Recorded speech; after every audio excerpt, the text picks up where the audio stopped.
So it's the first day of autumn, isn't that fantastic? We thought we might show you around the garden because the summer has just about killed everything. Well, not that bad, but you know, pretty dry, very, very dry. That's the reason we haven't been out here lately. I mean, I've been out here sweeping and raking and pruning, but not showing anything because it's been looking so sad.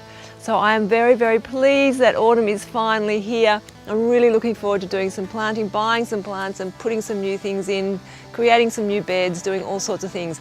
But Brett thought it would be a great idea to show you the garden, which I'm not excited about because it looks really bad. So let's go for a wander. I mean, it's not terrible. The salvias are still going well, the lavenders are still good, but things like the hydrangeas, the grass, the trees, which all need to be pruned.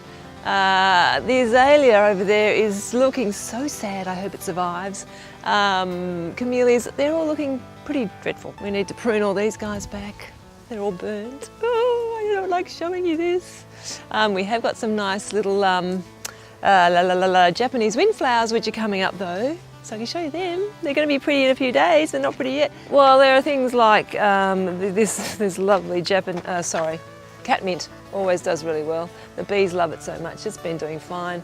This hasn't weathered it. This crepe myrtle of mine is wanting to just fall over. So I'm holding on to that because we've had so much wind. So that's really just about gone. I'm really, really desperately trying to hang on to that because I don't want to lose it. Anything that's South African or native as an Australian has survived really well because that's what I should have in the garden, shouldn't I? But I don't want to change the whole garden, so it's not going to happen. These have done okay because they're in the shade, so they're doing all right. This star jasmine's fine.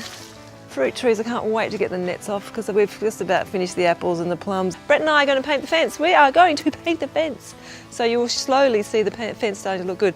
These sedums are a great sign of autumn too. They're coming up and they're going to be lovely, so that's a positive sign as well. I'm going to show you the veggies. You can see the tomatoes and you can see the lettuce, which is all overgrown. Looking pretty revolting. You can see the tomatoes are all hanging down there. The lettuces should have been picked.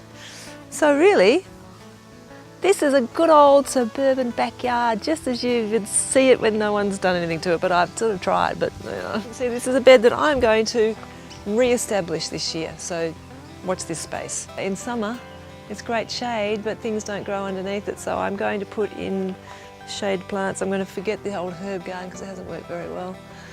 Lots of things. I guess everyone's probably feeling this way at this time of year. Anyone who's vaguely interested in their garden will be thinking, in Melbourne, because we haven't had any rain, will be thinking, I'm so glad that summer is coming to an end, I would imagine, because everything is so dry.